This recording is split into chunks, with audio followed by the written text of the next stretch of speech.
dan masyarakat adat harus lebih percaya diri bahwa mereka bisa mengolah, mengurus. Paling penting buat masyarakat adat itu ya, jangan diambil haknya.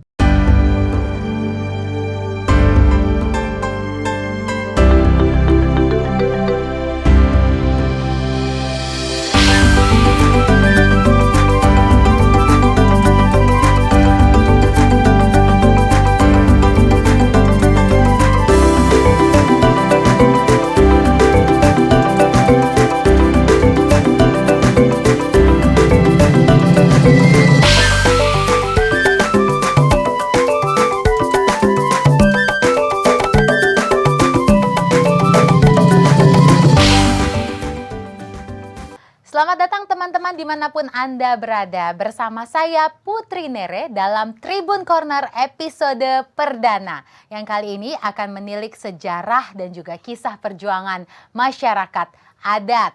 Oke, seperti ungkapan kacang lupa kulit, siapa sebenarnya kulit yang tidak boleh kita lupakan ini ya.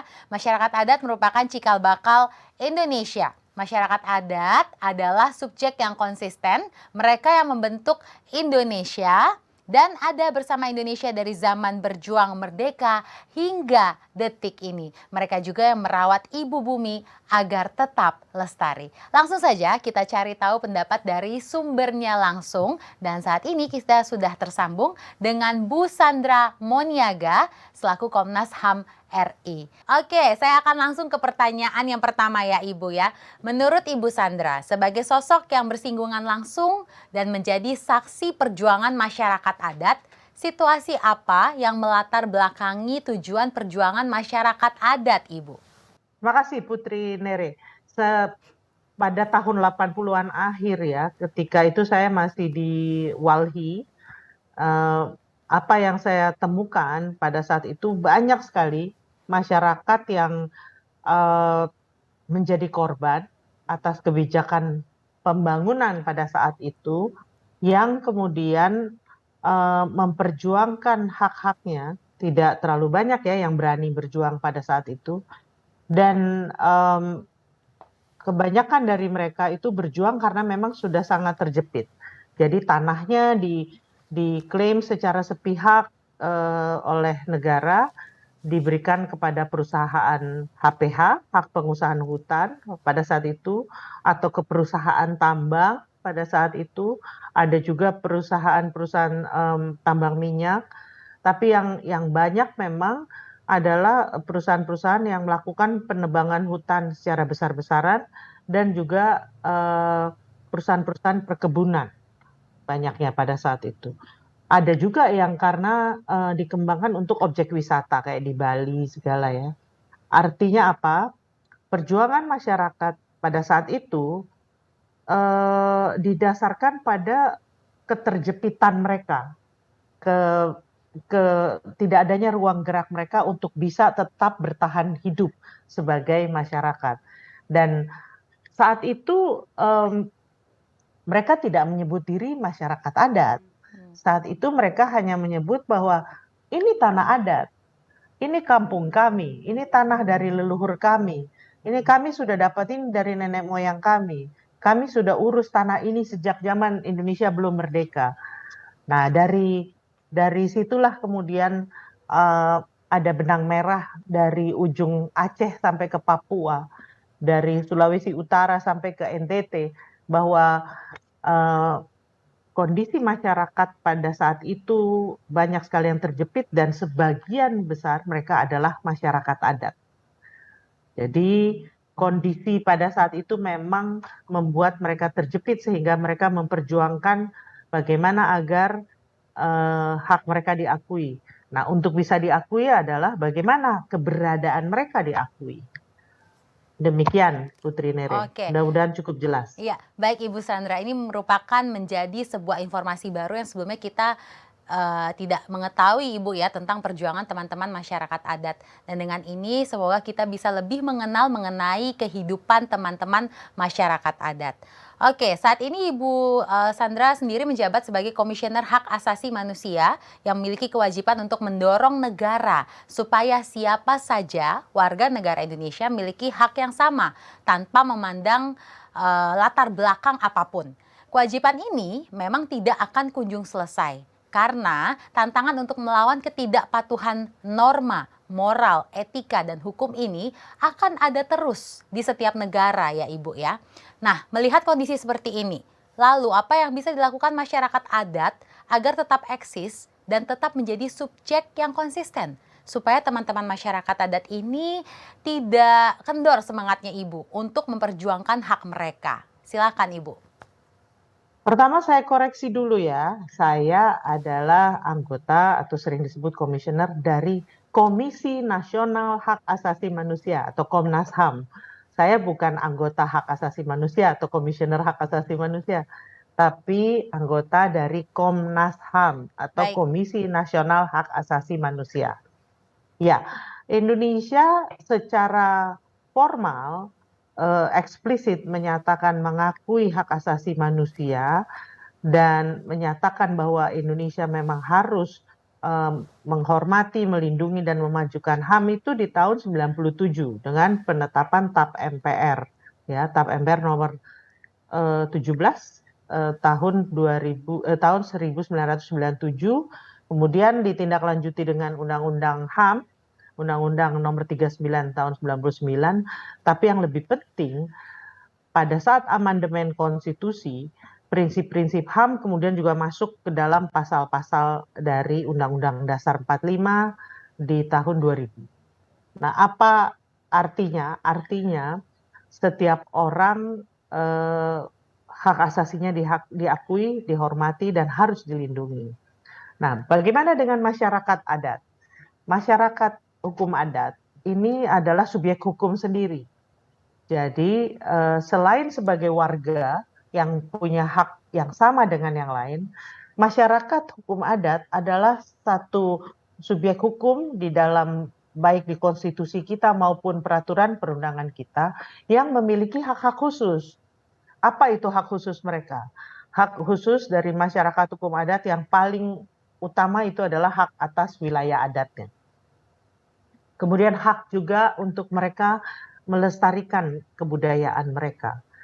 Hak mereka untuk melestarikan bahasa mereka dan sebagainya. Nah, ini yang kemudian berimplikasi bahwa negara harus secara komprehensif mengembangkan kebijakan-kebijakan yang betul menghormati, melindungi, dan memajukan hak dari masyarakat adat. Nah, kalau ditanya apa yang bisa dilakukan masyarakat adat, yang harus kita lakukan adalah satu perjuangan secara damai. Jadi masyarakat adat harus ikut terlibat dalam proses pembaruan hukum. Jadi bagaimana peraturan perundangan yang belum memadai itu harus kita perbaiki agar dia sesuai dengan prinsip-prinsip yang ada dalam konstitusi maupun di dalam undang-undang lainnya. Ya, yang kedua, bagaimana masyarakat adat paham haknya dan kemudian menjalankan haknya dengan baik. Jadi ketika masyarakat adat itu mengaku sebagai masyarakat hukum adat, artinya di sini mereka juga harus secara konsisten menjalankan prinsip-prinsip yang memang selama ini didengung-dengungkan oleh masyarakat adat sebagai identitas mereka. Misalnya soal bahasa, misalnya soal tradisi mengelola alam, misalnya juga soal prinsip penghormatan antar generasi, dan lain-lain. Jadi ini kan memang hal-hal yang sering diperjuangkan masyarakat adat yang mestinya dijalankan secara konsisten. Hal lain adalah masyarakat adat juga harus berusaha dengan baik itu merawat lingkungan. Karena dalam gerakan masyarakat adat sedunia, isu bahwa masyarakat adat memiliki peran kunci dalam melestarikan lingkungan itu selalu didengungkan. Jadi kadang-kadang saya sering bilang ke Pak Abdon, ke Ibu Ruka bahwa kalau mereka merusak lingkungan, menurut saya ada hal yang harus dicek lagi nih. Benar nggak ini masih masyarakat adat? Jangan-jangan adatnya memang sudah luntur, mungkin juga mereka memang sudah nggak mau jadi masyarakat adat dan sebagainya. Jadi itu intinya yang saya bayangkan bisa dilakukan. Nah, negara harus hadir dan menghormati, melindungi hak-hak dari masyarakat adat tersebut. Oke. Demikian Putri Ya, Nere. kemudian Ibu Sandra, apakah ada payung hukum yang dapat menjadi tumpuan bagi teman-teman masyarakat adat dalam memperjuangkan hak-hak mereka, Ibu? Dari secara apa ya, kalau dalam konstitusi kita atau undang-undang dasar kita itu sudah ada pasal 18B ayat 2, kemudian juga ada di pasal 28 ya tentang HAM.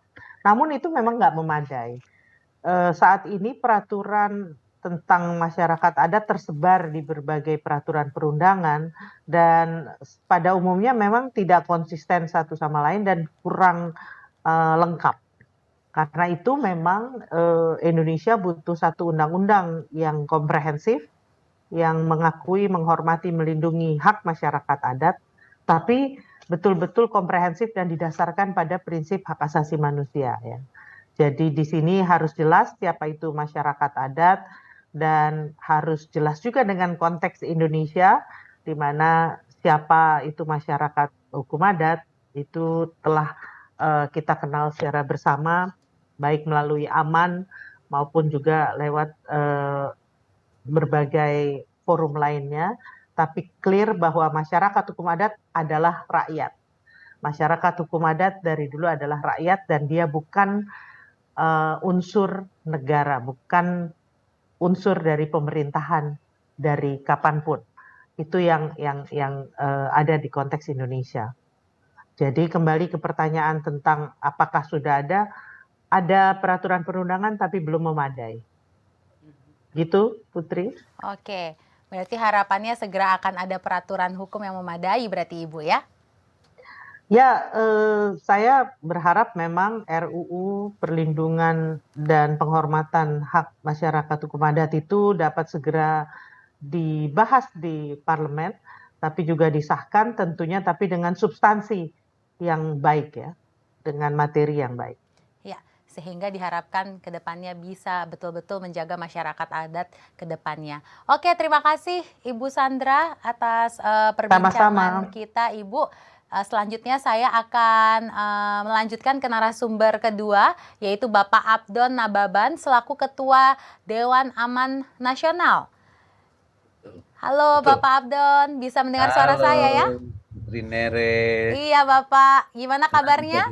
Baik, saya baik sekali. Oke, baik. Pak Abdon, saat ini Bapak masih aktif sebagai aktivis yang vokal, menyuarakan aspirasi dan ikut berjuang bersama teman-teman masyarakat adat ya Bapak ya. Boleh diceritakan tentang Aman Bapak dan bagaimana organisasi ini menjadi perpanjangan tangan masyarakat adat? Silahkan Bapak. Ya kalau kita bicara tentang Aman, ya Aman itu organisasi yang mewadahi masyarakat adat yang berjuang. Ya, yang berjuang untuk diakui, dihormati, dipenuhi hak-haknya sebagai masyarakat adat. Tadi kan Ibu Sandra sudah menjelaskan bahwa hak-hak masyarakat adat itu sudah dinyatakan ada dalam konstitusi dan memang diperintahkan untuk dicatat kehadirannya di negara Republik Indonesia. Tapi kan pada realitasnya walaupun ada perintah konstitusi, ya sampai hari ini kan memang belum ada. Karena itu masyarakat adat ada problem yang dihadapi masyarakat adat. Masyarakat adat itu merasa bahwa karena sudah ada negara Republik Indonesia dan negara ini mengakui dan menghormati masyarakat adat, ya mereka berpikir otomatis mereka akan terlindungi karena negara ini akan diurus oleh orang-orang yang budiman, orang-orang yang baik, orang-orang yang betul-betul memperjuangkan kedaulatan rakyatnya. Tapi realitasnya negara itu kan organisasi kekuasaan yang belum tentu juga orang-orang baik yang kemudian berkuasa. Nah ini masalahnya. Jadi ada satu kenaifan kolektif yang dialami oleh masyarakat adat dalam perjalanan sejarah tentang negara. Nah karena itu Ya, seperti diceritakan tadi oleh Ibu Sandra, dalam perjalanannya dengan hadirnya konsep negara. Jadi konsep negara itu bukan hanya negara Republik Indonesia. Konsep negara sebelum negara Republik Indonesia itu sudah ada kerajaan kesultanan. Dan karena itu menjadi sangat penting bahwa masyarakat adat itu bukan negara. Ya, bukan negara, bukan pemerintahan Republik Indonesia, termasuk bukan pemerintahan kesultanan dan kerajaan di masa lalu.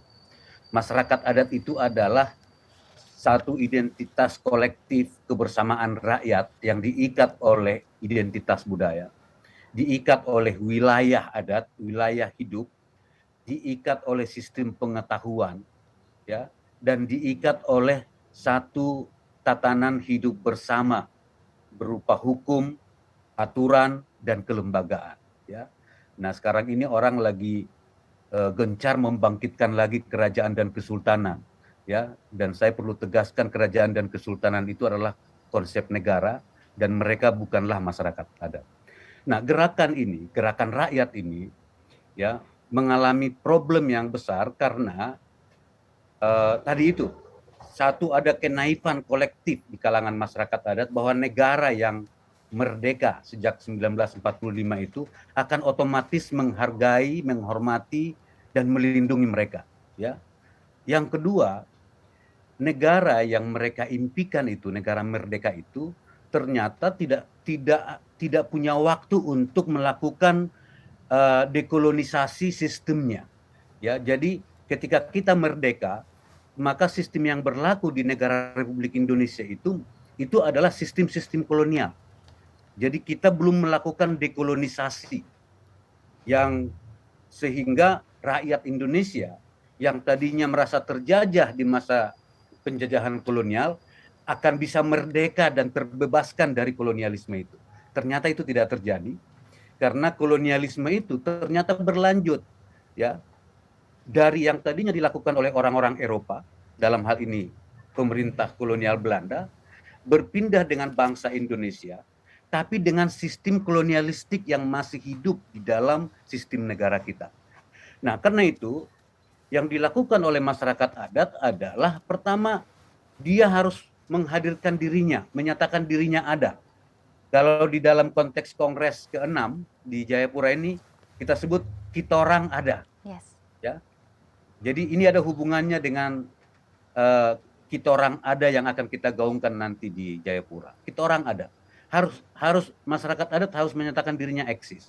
Caranya seperti apa? Mengorganisir diri. Ya. Jadi masyarakat adat itu sudah lama berjuang, tadi diceritakan oleh Kakak Sandra, ya. Tapi berjuang sendiri-sendiri sehingga perjuangannya tidak kelihatan. Ya. Negara merasa atau nggak punya mata untuk melihat yang kecil-kecil. Ya. Negara itu kan matanya pemerintah. Ya. Sebagai penyelenggara harus melihat sesuatu yang besar. Jadi aman itu adalah wadah bagi masyarakat adat yang tadinya kerja sendiri-sendiri di seluruh pelosok Nusantara, memperjuangkan berbagai haknya, ya, mengorganisir diri di dalam satu organisasi namanya Aliansi Masyarakat Adat Nusantara. Ya. Jadi supaya kelihatan, visible, terlihat, dan besar, karena kenyataannya besar. Ya. Puluhan juta orang masih mengaku diri sebagai masyarakat adat. Ya. Oke, iya. Kira-kira begitu ya, Ya, supaya kelihatan dan berjuang bersama-sama. Kira-kira Ibu Kakak Putri Nere begitu. Oke, Ya? siap. Kayaknya saya juga akan izin memanggil dengan Bang Abdon ya. Lebih Boleh. enak kayaknya saya manggil Bang. Oke, selanjutnya Bang Abdon. Ini kan pasti sudah mengalami pasang surut perjalanan organisasi aman ya dari tahun 99 hingga saat ini.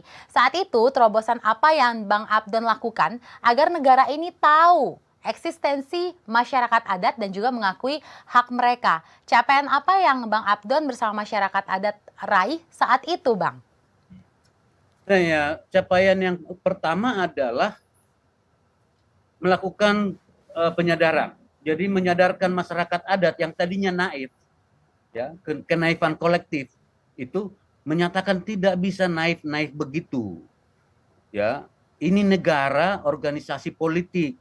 Jadi masyarakat adat harus mengorganisir diri di dalam arena ini supaya orang-orang baiklah yang mengurus negara, bukan para bandit, bukan para para perampas, ya kira-kira begitu. Nah, jadi yang kita lakukan itu adalah memang mengorganisir Aman sebagai organisasi yang besar, ya, karena memang populasinya besar dan karena itu sekarang Aman itu menjadi organisasi masyarakat adat terbesar di dunia.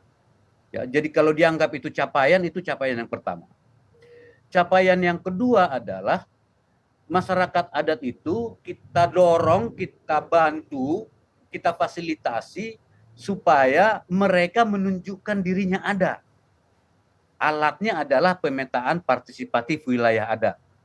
Dan sampai hari ini gerakan masyarakat adat yang dimotori oleh Aman bersama teman-temannya di NGO sudah memetakan wilayah adat 20,7 juta hektar, ya, dari perkiraan 84 juta.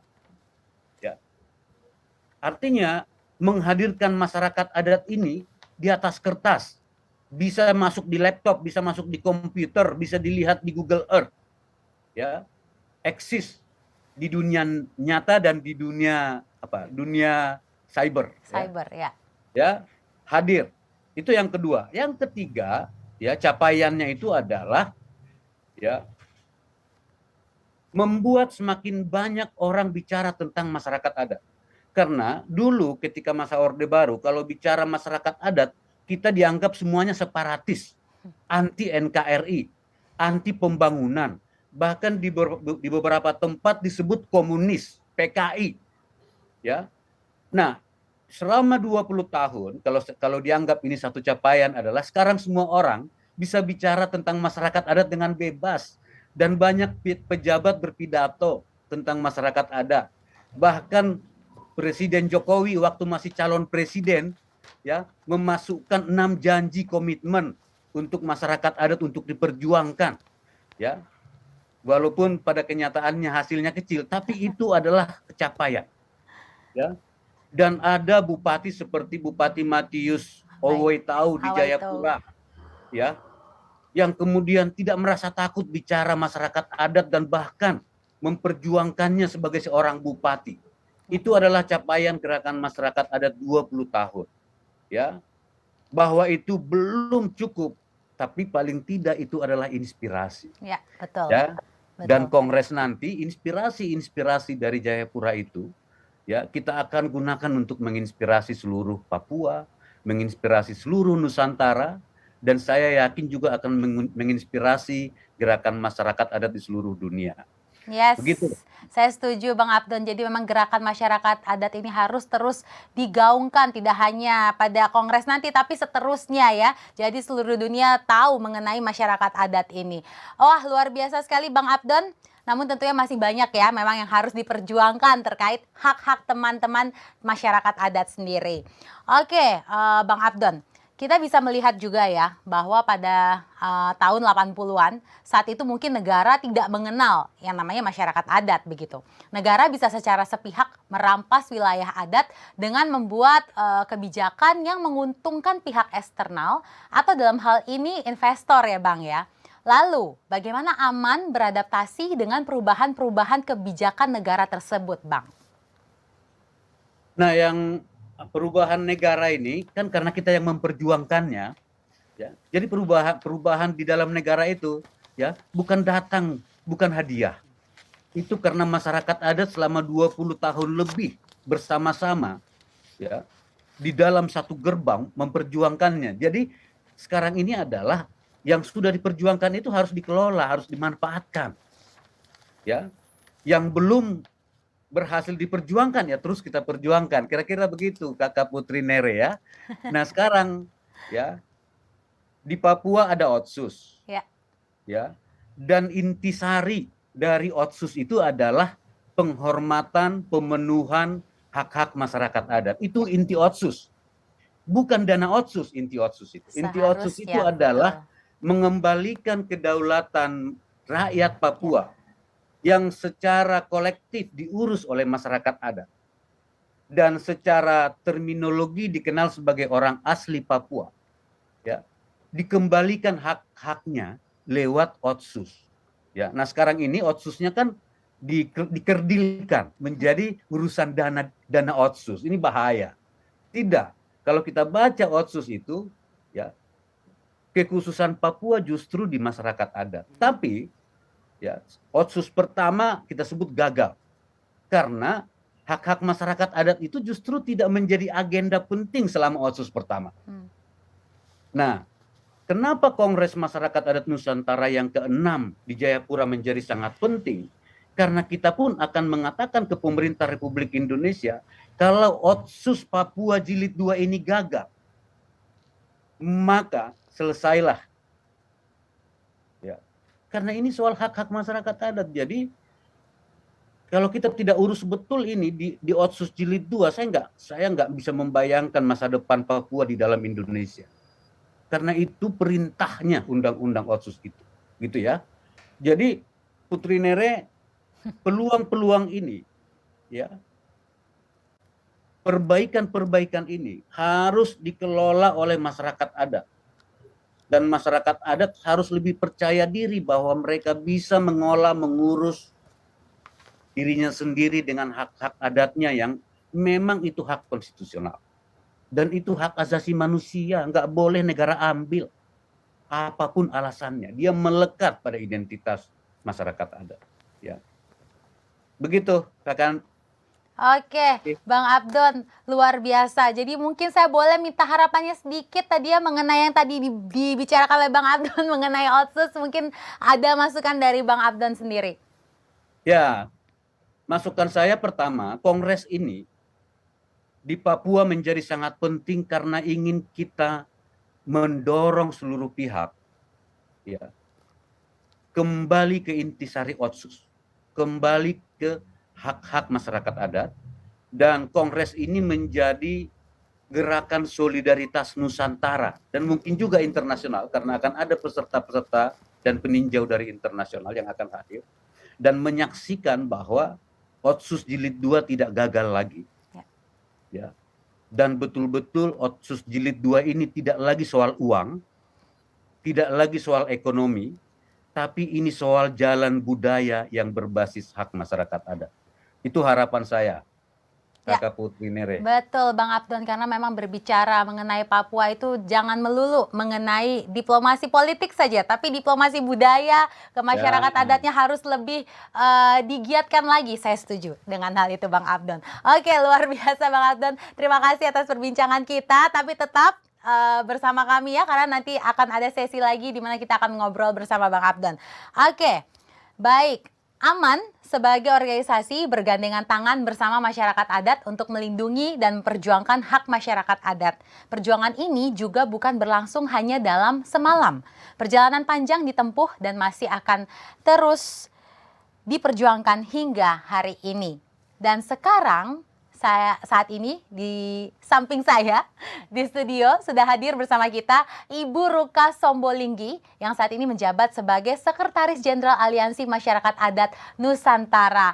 Halo Ibu Ruka. Halo, ketemu lagi kita. Ya, selamat pagi menjelang siang. Yes, selamat pagi menjelang siang. Oke, Ibu Ruka, tadi kita sudah mendengar berita dari Ibu Sandra, cerita dari Ibu Sandra, kemudian juga dari Abang Abdon yang membuat kita semua di sini tentunya mendapatkan informasi baru mengenai masyarakat adat ya, Ibu Ruka ya. Tepuk tangan juga untuk Ibu Ruka dan semuanya yang diaman dengan konsistennya terus menggerakkan mengenai masyarakat adat ini dan perjuangkan hak masyarakat adat. Oke, Ibu Ruka, pertanyaan saya sekarang. Walaupun ini kan sekarang pemerintah sudah mulai membuka dialog dengan aman untuk melindungi masyarakat adat. Nyatanya masih banyak perampasan wilayah adat yang terjadi ya Ibu ya. Strategi dan langkah-langkah apa yang akan aman pilih sekarang ini untuk menegaskan posisi masyarakat adat terhadap negara, Ibu Ruka? Ya, terima kasih banyak. Saya sih berharap dalam situasi sekarang ya. Dalam situasi sekarang kan terjadi rollback, terjadi kemunduran dalam sisi undang-undang dan kebijakan yang terjadi. Ada undang-undang Minerba, ada undang-undang Cipta Kerja, di Aman kami menyebutnya sebagai undang-undang cilaka. Di tengah ketiadaan peraturan yang komprehensif seperti yang disampaikan oleh Kakak Sandra dan Bang Abdon tadi. belum ada utang konstitusi, utang Indonesia yaitu Undang-Undang Masyarakat Adat itu belum ada. Sehingga di tengah ketiadaan perlindungan itu saat ini kita mengalami rollback, mengalami kemunduran yang luar biasa. Itu menghambat masyarakat adat untuk kemudian bisa progressing, bisa lanjut terus dengan agenda-agenda pembangunan di wilayah adat.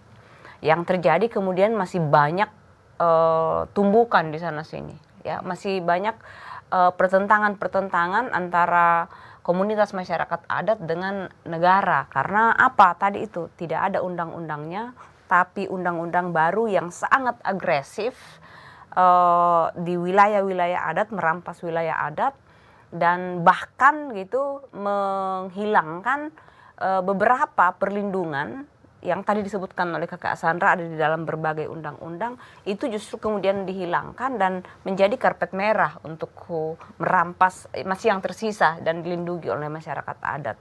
Sehingga memang perjuangan untuk memperjuangkan undang-undang masyarakat adat itu masih menjadi salah satu misi utama dari masyarakat adat dan khususnya yang bergabung di AMAN saat ini.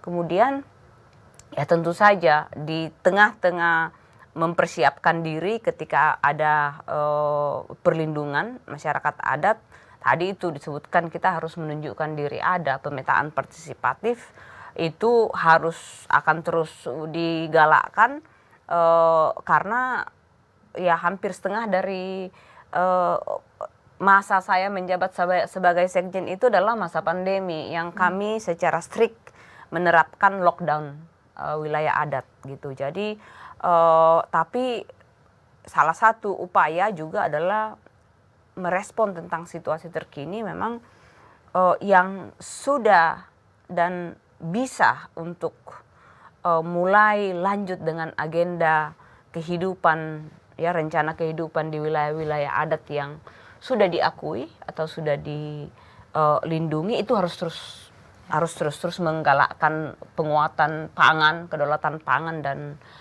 dan ekonomi. Jadi sistem pertahanan di kampung-kampung di wilayah adat bukan hanya dari dulu kan biasanya menahannya itu dengan pasukan-pasukan yang berjaga. Tapi kali ini kita mencoba menahan dengan kalau terjadi kelaparan kita nggak akan lapar gitu.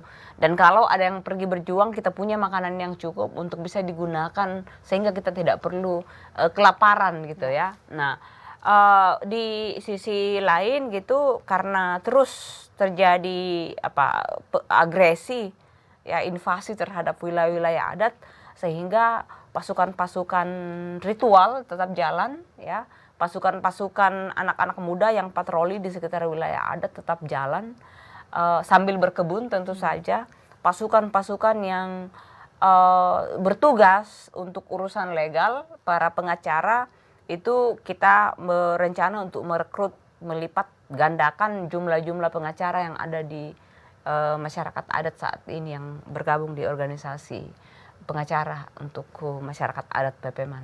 Oke, tapi sebetulnya Ibu Ruka, tantangan yang dihadapi AMAN sendiri itu apa saja? Tantangan yang kita hadapi ya kalau kita lihat saat ini, tantangan terbesar itu adalah bagaimana bisa menggerakkan masyarakat adat yang berada di lokasi yang begitu luas. Ini kan seperti mengurus satu negara ya. Jaraknya begitu luas. Alat komunikasi kadang tidak sampai gitu. Bahkan kalau alat komunikasi tidak sampai, uang itu tidak cukup untuk bisa terus-terus berkomunikasi setiap saat. Dari sisi teknologi komunikasi, tapi juga dari sisi komunitas-komunitas masyarakat adat yang situasinya sangat berbeda.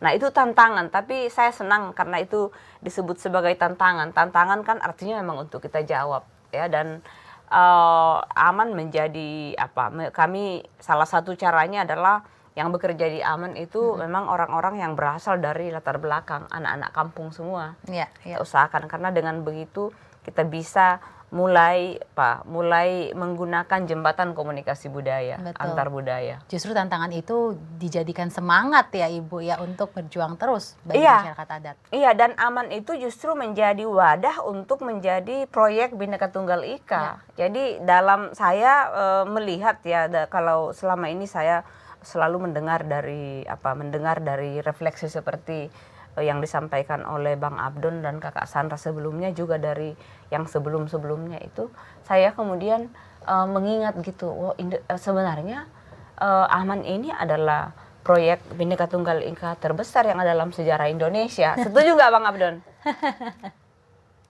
Iya, Betul. Setuju.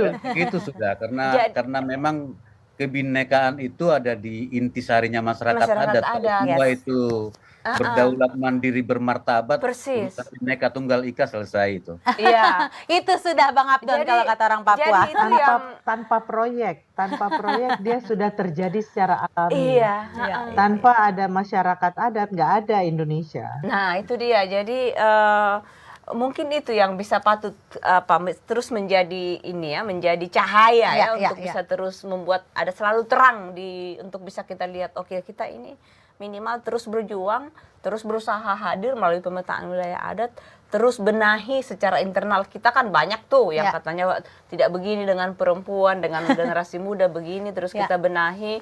Banyak yang masih tidak sesuai dengan hak asasi manusia, tapi ini adalah proyek Bhinneka Tunggal Ika yang terbesar menurut saya dalam sejarah Indonesia, karena itu tadi pemerintah ini bukan orang budiman yang memang tidak mengerjakan Oke. proyek Bhinneka Tunggal Ika itu. Oke, menarik sekali Bu Ruka atas pandangannya. Nah sekarang saya akan melanjutkan ke pertanyaan yang lain ya Ibu ya. Kita ini kan juga dihadapkan, Indonesia bahkan seluruh dunia ya, dihadapkan pada pandemi selama 2 tahun belakangan ini ya Ibu ya. Pandemi ini seperti babak baru yang harusnya bisa membuka mata kita semua tentang PHK massal, perubahan kolaps, dan juga krisis lainnya. Kemudian ada banyak juga perusahaan yang dibangun dengan merampas wilayah adat. Dan hal ini dipandang sebagai sebuah kelalaian pemerintah untuk melindungi masyarakat adat dan lebih mementingkan kepentingan korporasi, Ibu. Nah, bagaimana Ibu Ruka melihat fenomena ini? Ya, ada kalau kita mau masih menanggapi secara lurus, ada ketidakmampuan pemerintah untuk memaknai apa itu recovery dari sisi ekonomi dan bagaimana apa sesungguhnya yang disebut dengan nilai-nilai ekonomi. Ya, dari yang disebut sebagai ekonomi kerakyatan yang dulu dicanangkan oleh para pendiri bangsa, kan bukan itu yang terjadi saat ini. Yang terjadi itu adalah kapitalisasi, ya, kapitalisme dan liberalisme yang kemudian dianggap sebagai jalan emas untuk pembangunan ekonomi Indonesia. Dan di atasnya itu kemudian wilayah-wilayah adat memang dengan sengaja disebut tidak potensi, tidak punya. Jadi gaya hidup, cara hidup masyarakat adat yang dianggap subsisten itu dianggap sebagai tidak ekonomis, sehingga dia harus dieksploitasi, dia harus dirubah wajahnya dan bentuknya dalam bentuk perusahaan-perusahaan. Nah, pandemi ini sesungguhnya harusnya ya, karena bagi kami, harusnya bagi pemerintah menjadi cara untuk melihat jawaban bagaimana kehidupan baru ke depan. Yang disebut dengan pemerintah sebutnya itu ya, new life, new apa. Tapi kehidupan baru itu justru new normal harus justru kembali melihat ekonomi yang bertahan selama pandemi ini, ekonomi yang bertahan. Dan ini kita di masyarakat adat mendapat jawabannya, karena dari awal Aman punya cukup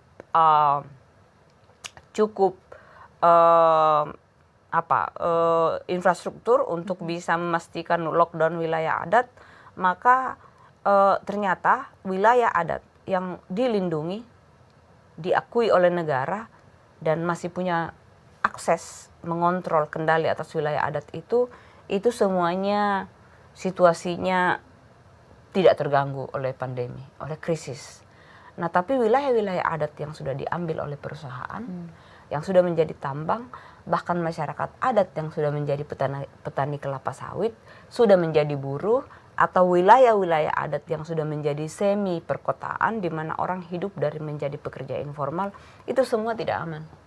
Dari satu sisi aja, pangan aja mereka bahkan harus dibantu. Nah, ini yang menurut saya terus terjadi. Selama ini kita dapat jawabannya bahwa yang kita perjuangkan itu baik dan benar, dan mestinya pemerintah harus, kalau mau bertahan ya, ekonominya makin kuat, justru harus melihat sistem ekonomi seperti ini dan justru tidak mengambil kesempatan dengan semakin banyak justru berikan izin-izin di wilayah adat untuk perusahaan-perusahaan yang sebenarnya pencuri-pencuri semua itu. Oke, jadi menurut Ibu ya jangan berikan izin begitu ya? Sebenarnya bukan jangan berikan izin gitu ya, tapi tanpa kepastian hukum bagi Oke. masyarakat adat, maka izin itu biasanya pastinya akan merampas, Ya. tidak akan baik gitu loh buat semua. Oke, berarti memang harus ada peraturan payung hukum yang memang membatasi. Jadi yang biasanya kami sampaikan itu adalah, tapi itu saja kemampuan untuk mendengar dan kemudian memahami. Kadang-kadang ini kan yang kita bingung ya, dengan kita punya negara ini. Kami selalu mengatakan bahwa kepastian hukum masyarakat adat itu adalah kepastian bisnis. Itu kuncinya. Karena bisnis itu tanpa kepastian hukum masyarakat adat pasti gagal, terlalu mahal juga. Karena harus sewa sana sini, bayar ini, bayar itu, jadi tidak menguntungkan. Tidak menguntungkan dan terlalu semakin membuat korupsi makin mencengkeram dan menggerogoti negeri ini. Jadi kunci dari Indonesia itu adalah kepastian hak masyarakat adat. Ya, kepastian hak masyarakat adat itu harus betul segera diperhatikan oleh negara. Ya. Berarti begitu ya Ibu Ruka ya. Oke, Ibu Ruka, kita akan masuk ke segmen selanjutnya ya ini ya. Kita akan masuk ke polemik masyarakat adat dan kita akan berdiskusi bersama ketiga narasumber kita, yaitu ada Ibu Sandra, Bang Abdon dan juga Ibu Ruka ya.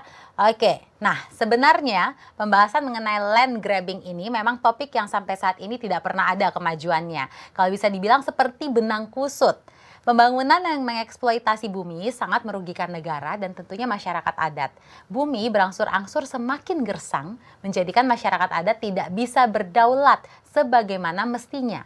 Kita pasti sudah mendengar adanya penerbitan UU Minerba dan juga UU Cilaka. Iya, Undang-Undang Cilaka.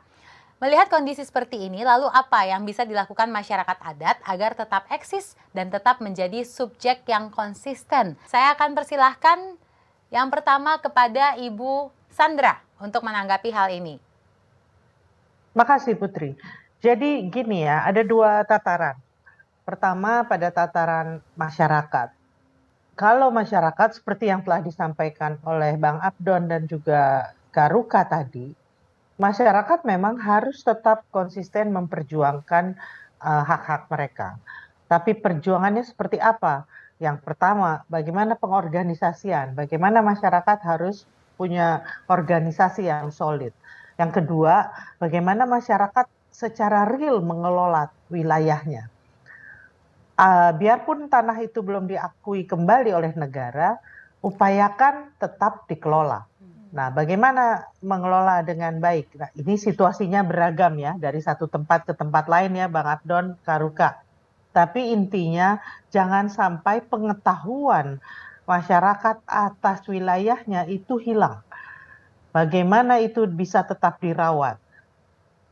Mari dicoba dengan kondisi apapun yang mereka miliki.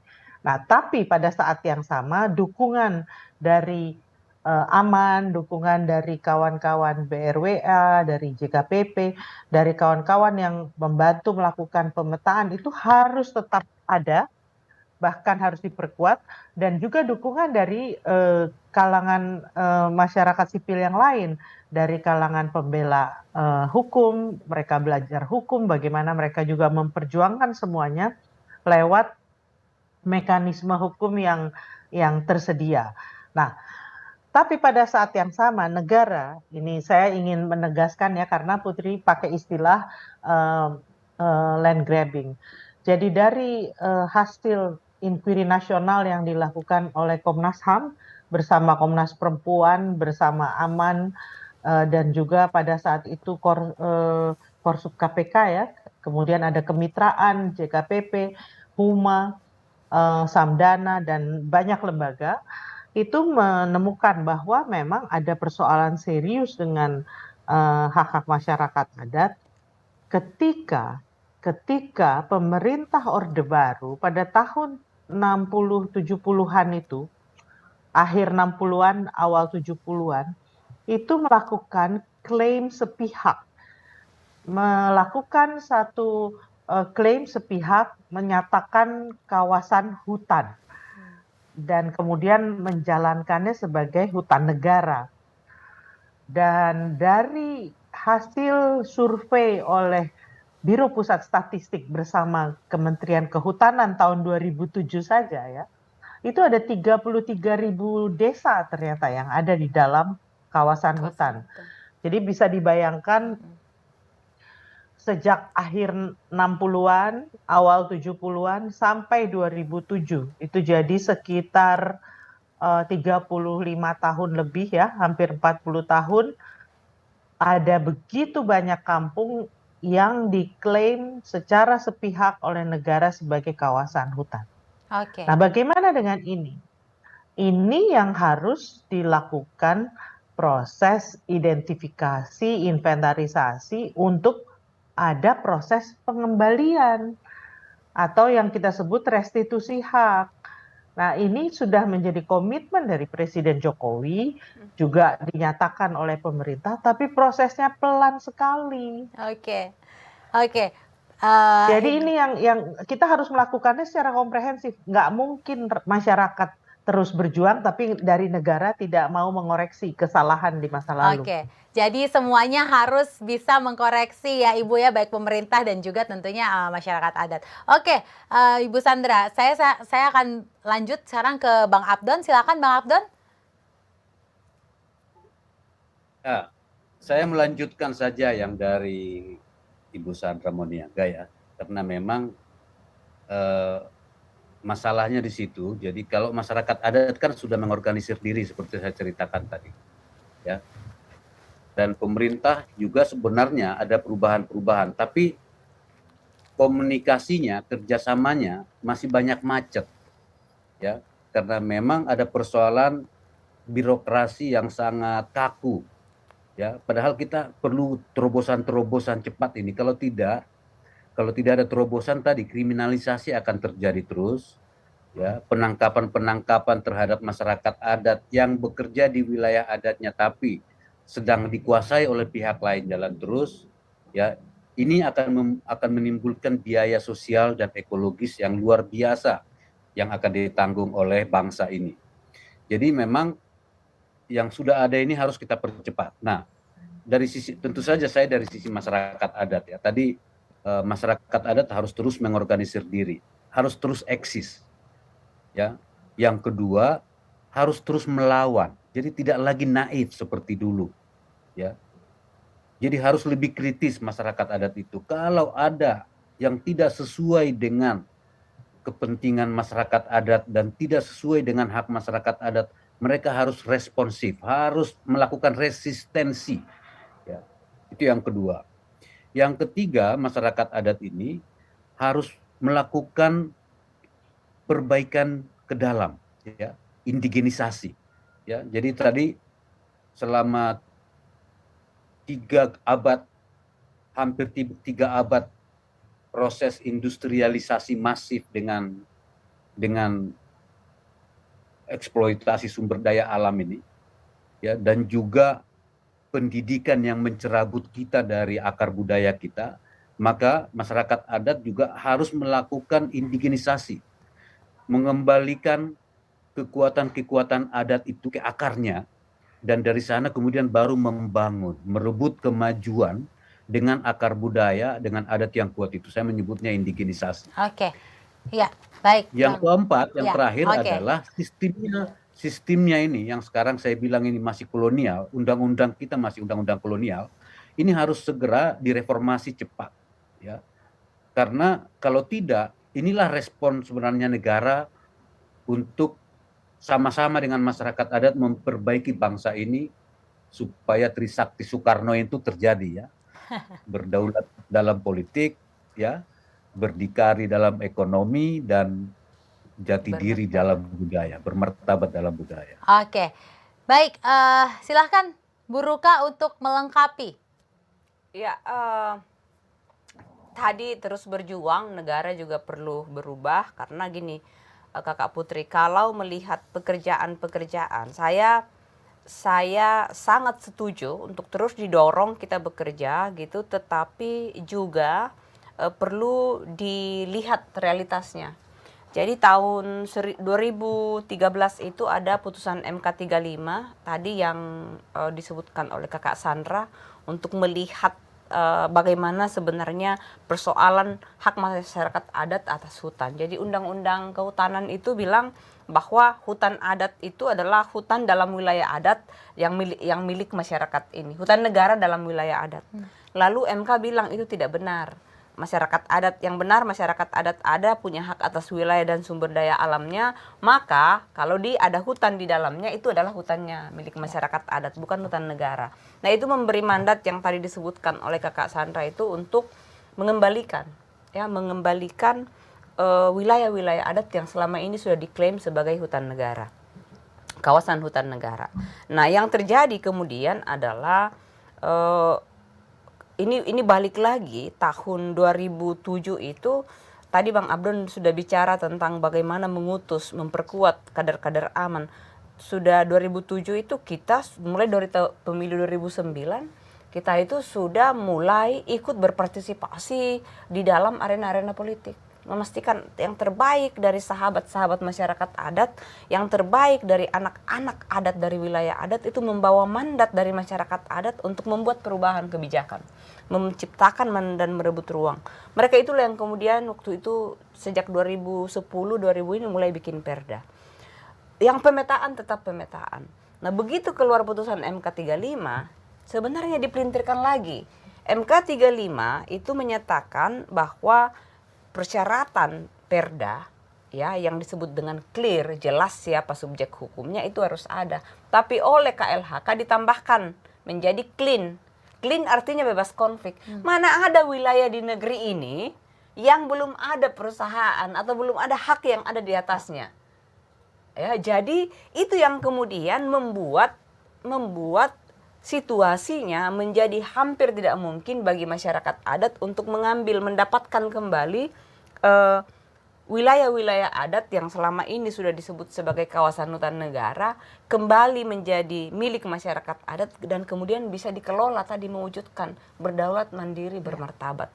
Yang menjadi persoalan kalau kita mau lihat secara jujur, kalau dulu kami tidak mulai mengutus masyarakat adat itu masuk di parlemen, menjadi bupati, menjadi gubernur, menjadi kepala desa, kami tidak melakukan pemetaan, maka sebenarnya persyaratan yang namanya perda dan wilayah adat saat ini itu nggak akan ada alat bagi pemerintah untuk mengakui yang disebut dengan hutan adat yang ada saat ini. Itu semua hasil kerja masyarakat adat. Ya. Dan pemerintahnya yang memang melambat sehingga ini tadi yang membuat tadi itu Pak Jokowi mestinya malu ke Jayapura kalau hanya bicara tentang peta di desa adat di Papua gitu, kampung adat di Papua dan hutan adat. Hutan adat nilainya Pak Jokowi untuk masyarakat adat dari masyarakat adat untuk nawacita. Jadi Jokowi dalam angka itu adalah 75.000 hektar. Bandingkan dengan jutaan, ratusan ribu hektar yang diserahkan kepada perusahaan dan juga diberikan hak kelola kepada masyarakat atas nama perhutanan sosial. Jadi kalau ada yang bertanya kenapa harus, tadi itu Bang Abdon bilang nggak boleh naif. kalau ada yang memang tidak sesuai, ya harus disampaikan. Jadi Oke. begitu kakak. Ini belum lagi undang-undang Cipta Kerja yang tadi saya sudah sampaikan dampaknya akan seperti apa. Oke, aduh ini memang kalau bicara mengenai masyarakat adat akan semakin seru karena kita jadi mengetahui makin lebih dalam lagi begitu ya Ibu Ruka ya. Semoga kita segera bisa menemukan titik terang ya Ibu ya tentang hal ini, Amin. karena di sini kita juga bersama-sama memperjuangkan hak-hak masyarakat adat tentunya. Oke, selanjutnya sekarang kita beralih kepada visi misi dan cita-cita aman yang menginginkan kemandirian masyarakat adat. Kemandirian ini menunjukkan keberdaulatan masyarakat adat. Mereka bisa mengelola SDA dengan bijaksana yang bisa menjaga keberlanjutan bumi. Tadi kan sempat kita singgung ya bahwa sekarang ini Indonesia sedang menghadapi pandemi COVID-19. Boleh diceritakan nggak Ibu Sandra, Bang Abdon dan juga Bu Ruka, bagaimana situasi dan keadaan pangan dan kesehatan masyarakat adat? Bagaimana resiliensi masyarakat adat dalam jangka panjang? Kembali saya persilahkan kepada Ibu Sandra. Makasih Putri.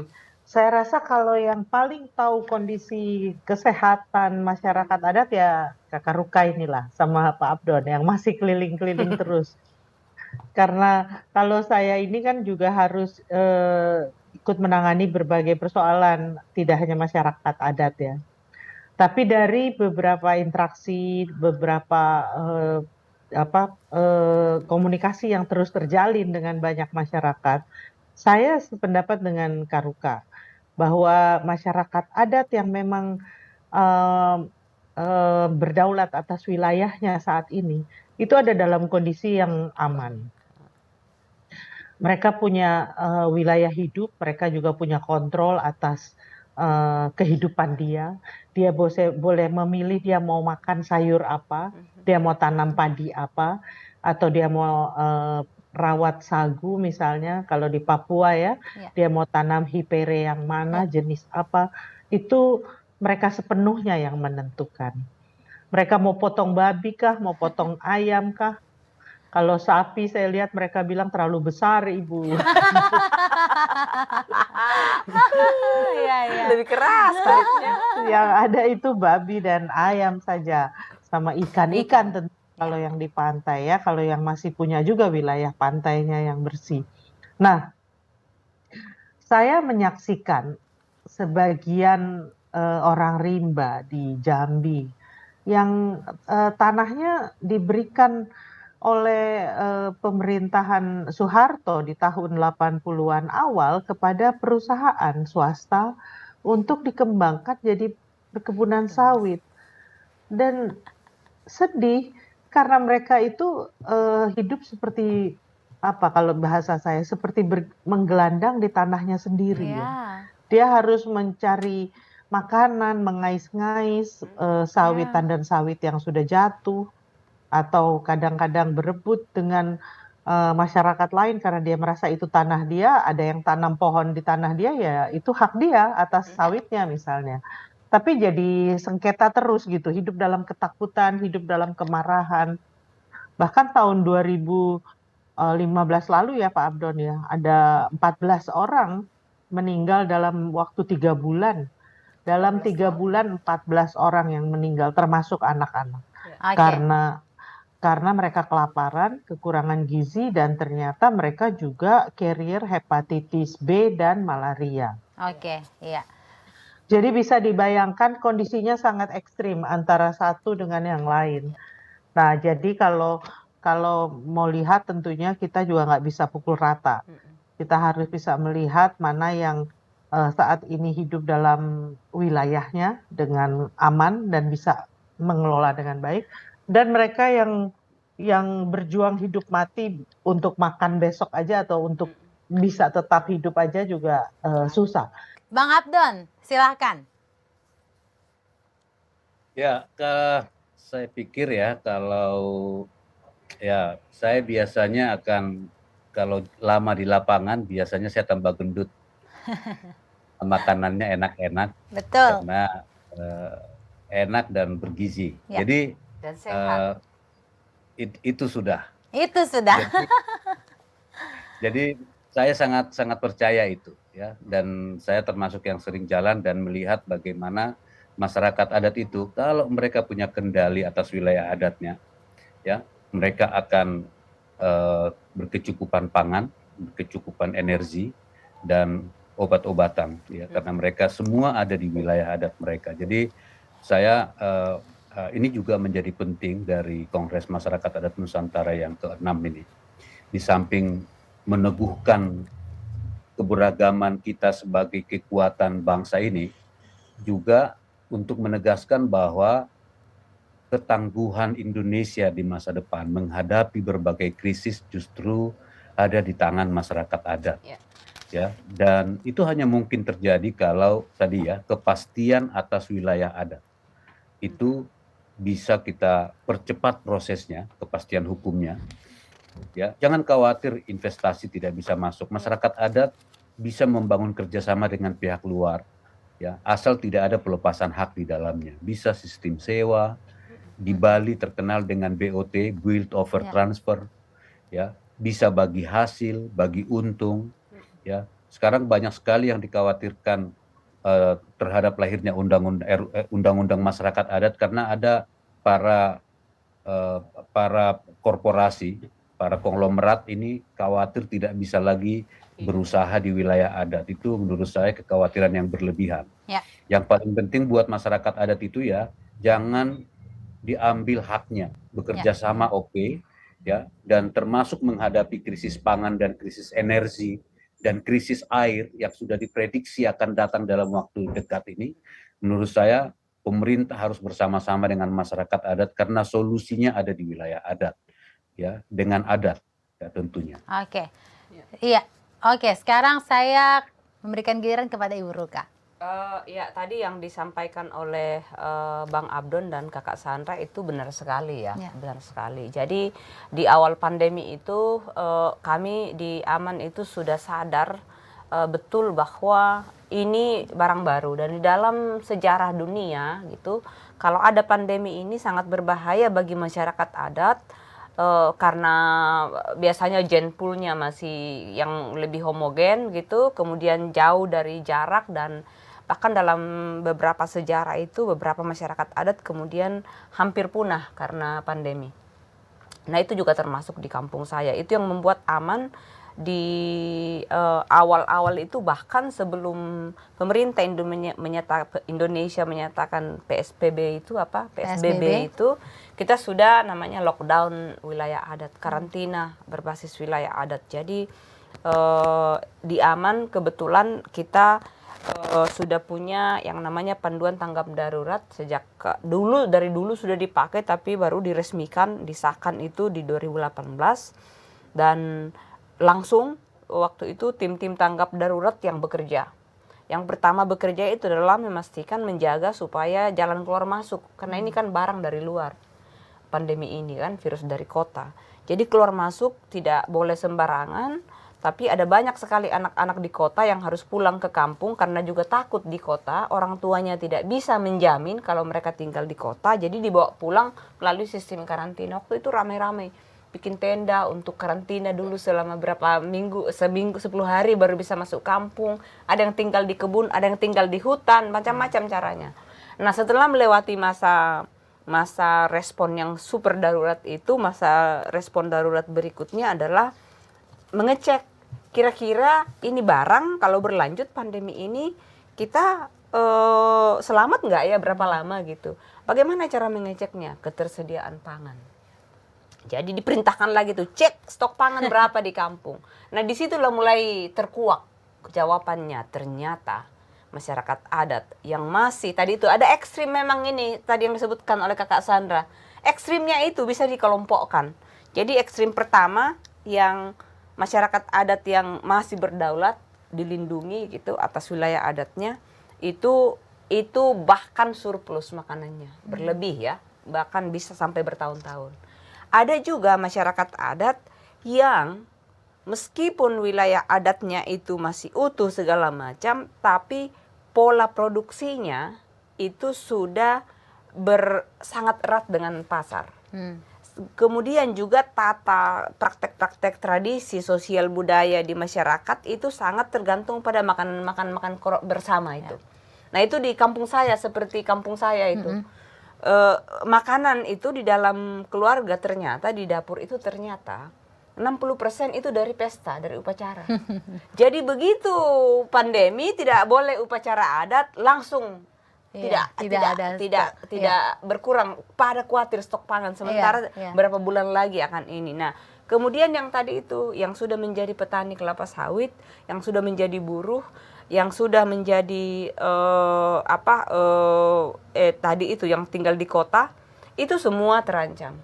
Yang paling terancam itu adalah yang memang sudah nggak punya wilayah adat. Tadi yang disebutkan oleh Kakak Sandra itu seperti orang rimba, orang Sakai. Nah itu semua baru strateginya adalah kita kirimin mereka makanan yang perlu makan.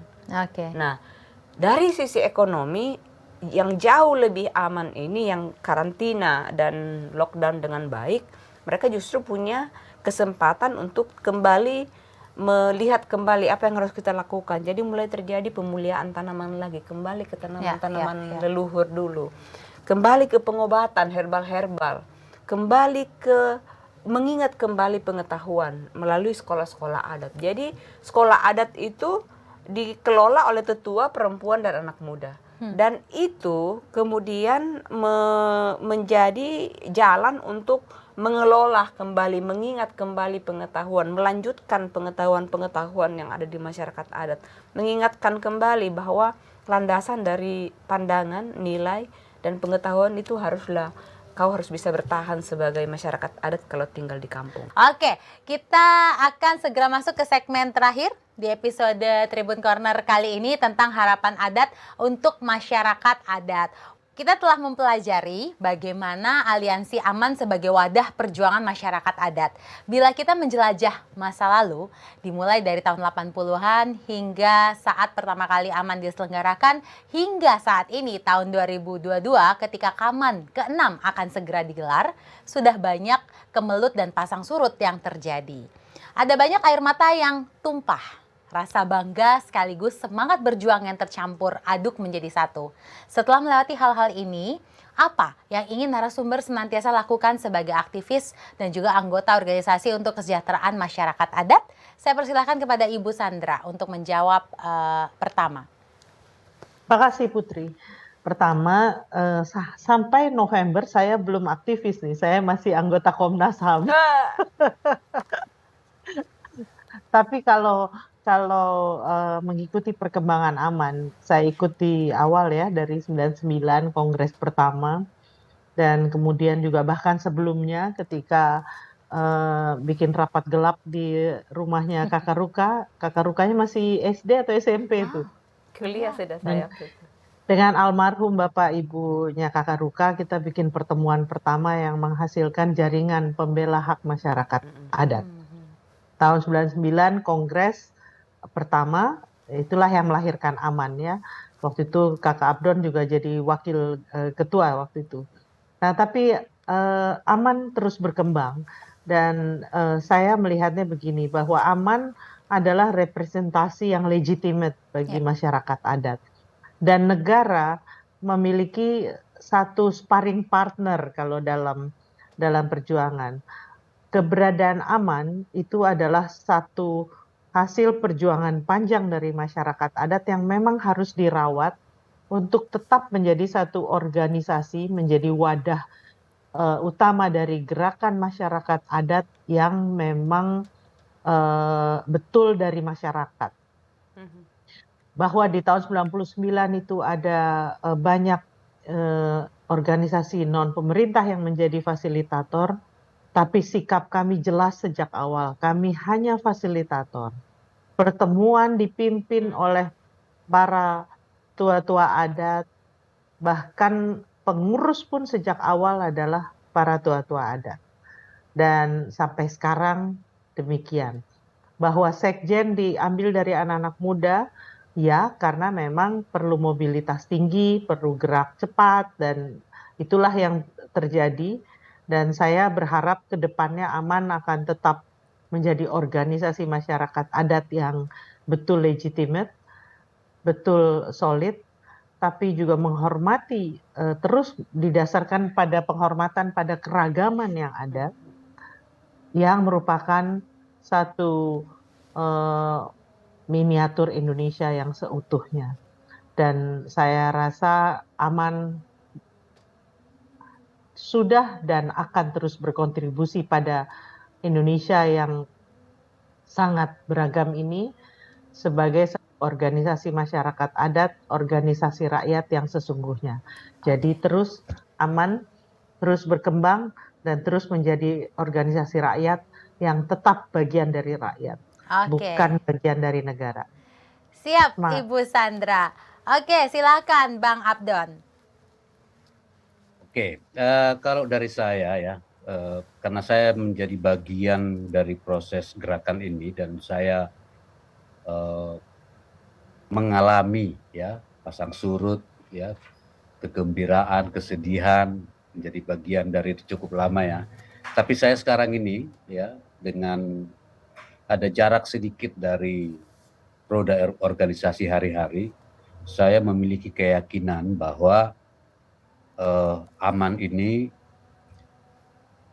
orang suka atau tidak suka ya, aman ini pasti akan mengembalikan roda kebangsaan dan kenegaraan kita ke konstitusi, khususnya untuk pasal 18B ayat 2 dan pasal 28I ayat 3. Ya, jadi orang boleh tidak suka ya, tapi menurut saya gerakan ini sedang menuju ke sana. Dan karena itu ini juga tantangan.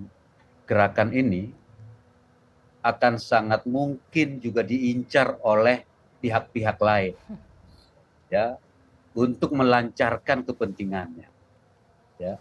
Jadi pesan terakhir saya adalah ya, tetaplah menjadi gerakan rakyat ya, tetap menjadi bagian dari gerakan sosial bersama masyarakat-masyarakat yang tertindas lain ya. Dan saya yakin itulah cita-cita para pendiri bangsa untuk Indonesia, bukan yang lain. Siap, Bang Abdon. Sekarang Bu Ruka, silakan. Iya, ada banyak yang kalau dilihat dari awal ya, bahkan sebelum berdirinya Aman sampai hari ini, itu situasi dari masa ke masa itu kan dia bisa berubah cepat sekali. Dan kalau saya cukup bangga karena organisasi ini mampu merespon ya, mampu merespon, mampu menavigasi dirinya di tengah-tengah situasi yang tidak menentu, khususnya dalam 2 tahun terakhir. Di tengah-tengah tidak menentu selama ini karena terus-terus kita sudah 1 dekade memperjuangkan undang-undang masyarakat adat belum ada. Di tengah kadang ya, di tengah ketidakpastian hak gitu, mau menanam takut-takut gitu, atau mau makan, mau panen takut-takut karena itu katanya taman nasional, ini masih banyak sekali, atau kawasan lindung. Ada banyak gitu ya pekerjaan-pekerjaan yang masih harus dilanjutkan, berjuang harus lebih keras gitu dengan situasi seperti sekarang. Tapi kita sedang punya misi, punya beban, punya tanggung jawab besar karena saat ini tadi Bang Abdon bicara tentang bencana gitu. Saat ini kita sedang berada dalam situasi yang diterpa oleh krisis iklim. Yang bisa memberikan solusi itu adalah masyarakat adat yang katanya saat ini masih menjaga 80% keragaman hayati dan budaya. Ya. Yang ada di muka bumi ini yang menyelamatkan kita, dan itu harus terus kita jaga dan terus kita kembangkan. Kita harus terus merehabilitasi ibu bumi karena untuk bukan hanya tadi menyelamatkan diri sendiri tapi menyelamatkan seluruh umat manusia. Dan saya berharap, saya yakin ya organisasi ini dengan makin banyaknya anak-anak muda dan perempuan yang dinamis akan mampu menjalankan itu di kampung-kampung. Oke. Baik, ini masih ada pertanyaan terakhir untuk ketiga narasumber kita. Jadi saya akan berikan kesempatan karena luar biasa sekali diskusi kita hari ini dan bisa membuka mata kita ya, dan bisa merasakan dan tergerak untuk bersama-sama mencapai mimpi Bhinneka Tunggal Ika ya, Ibu Ruka dan yang lainnya. Oke, singkat saja pertanyaan terakhir. apa yang ingin narasumber sampaikan kepada seluruh masyarakat adat di Indonesia? Silakan Ibu Sandra, kemudian Bang Abdon, dan terakhir Ibu Ruka. Sebagian besar sudah saya sampaikan ya tadi Put. Tapi kalau ditanya lagi, saya hanya titip pesan aja. Satu, teman-teman masyarakat adat jangan lelah berjuang. Tapi juga bagi yang sudah mendapatkan kembali tanahnya, jangan juga lalai mengelola wilayah adatnya dengan lestari. Oke. Yang kedua, masyarakat adat harus terus memperbaharui diri. Sudah waktunya masyarakat adat harus sepenuhnya menghormati keadilan gender. Bagaimana antara perempuan, laki-laki, dan juga jenis kelamin lainnya yang ada dalam masyarakat adat memiliki kedudukan yang sama. Dan yang ketiga, masyarakat adat juga harus terus mau memperbarui diri dengan menghormati hak-hak orang muda. Karena merekalah masa depan dari masyarakat adat. Tidak mungkin adat ini akan lestari kalau anak-anak mudanya tidak tertarik lagi dengan adat. Ketika adat menjadi tidak kontekstual lagi, ketika adat dirasa tidak adil lagi, anak-anak muda perempuan itu akan pergi meninggalkan masyarakat adat. Dan masyarakat adat akan menjadi timpang. Dan yang terakhir, saya rasa masyarakat adat itu punya begitu banyak pengetahuan, begitu banyak kekayaan keanekaragaman hayati dan juga ekosistem. Dan saya percaya ini adalah modal besar bagi masyarakat adat itu sendiri, bagi bangsa, tapi juga bagi bumi kita. Ya. Mari kita rawat bersama dan mari bekerja bersama untuk masyarakat adat yang lebih baik, untuk Indonesia yang lebih baik, untuk bumi yang lebih baik. Demikian. Terima kasih Ibu Sandra. Saya akan lanjutkan kepada Bang Abdon. Kalau dari saya, untuk seluruh masyarakat adat ya di Nusantara, saya justru ingin masyarakat adat ini tetap berorganisasi.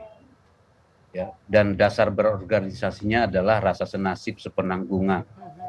Ya, jadi kalau ada masyarakat adat tadi sudah kembali tanahnya, jangan keluar dari gerakan, dari barisan. Tetap menjadi barisan karena ada banyak hal yang masih akan kita perjuangkan. Ya, jadi tetaplah ada, nyatakan diri ada, kita orang ada. Ya, dan nyatakan protes kalau kita orang yang ada ini ditiadakan atau dianggap tidak ada. Jadi tetap resist. Dan yang ketiga, rawat adat. Ya. Bikin sekolah-sekolah adat, teruskan pendidikan adat supaya ada generasi muda yang melanjutkan apa yang sudah dimulai oleh para leluhurnya, para orang tuanya. Dan terakhir, jangan jemu-jemu mengingatkan pemerintah atau penyelenggara negara bahwa negara ini belum di jalan yang dicita-citakan oleh bangsa ini. Masih banyak hal yang harus diperbaiki, gitu ya. Jadi itu pesan saya. Jadi masyarakat adat jangan menunggu, ya. Jangan pernah merasa bahwa perubahan itu akan datang dari tiba-tiba dari orang lain. Ya, perubahan itu hanya akan ada karena kita bersama-sama berjuang. Ya, jadi perubahan bukan hadiah. Perubahan adalah perjuangan. Terima kasih. Oke, kita orang ada itu sudah Bang Abdon. Terima kasih. Silakan Ibu Ruka. Ya, ini negara punya kita. Ya, kita orang ada. Tapi kita harus berjuang lebih keras. Kita harus membuktikan bahwa kita lebih baik dari penyelenggara negara ini. Dan kita harus hadir di wilayah-wilayah adat yang negara tidak hadir. Jadi itulah perannya organisasi dan buat masyarakat adat. jalan yang sudah ditempuh oleh leluhur kita panjang mempertahankan wilayah adat kita, itu yang harus kita ingat dan tidak boleh membuat kita menyerah dalam berjuang. Liku-likunya naik turun, lama, panjang, berbelit-belit, berkelok-kelok, tapi pasti akan berhasil. Yes, pasti akan berhasil.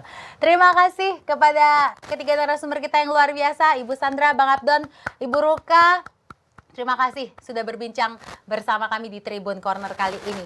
Luar biasa ya. Banyak hal yang bisa kita petik dari obrolan hari ini, terlebih persoalan masyarakat adat. Kita lebih bisa mengenal dan berempati kepada teman-teman masyarakat adat. Melalui perbincangan Tribun Corner episode pertama hari ini, semoga kita bisa menyelami cita-cita aman dan masyarakat adat, serta turut memperjuangkan hak-hak mereka yang sejatinya memiliki hak yang sama sebagai warga negara Indonesia. Jangan lupa untuk terus mengikuti informasi dari Tribun News dan Kongres Masyarakat Adat Nusantara 6 di microsite kami, kamanvipapua.id, dan juga Instagram Tribun News, @tribunnews, dan @akulokal-aku-bangga.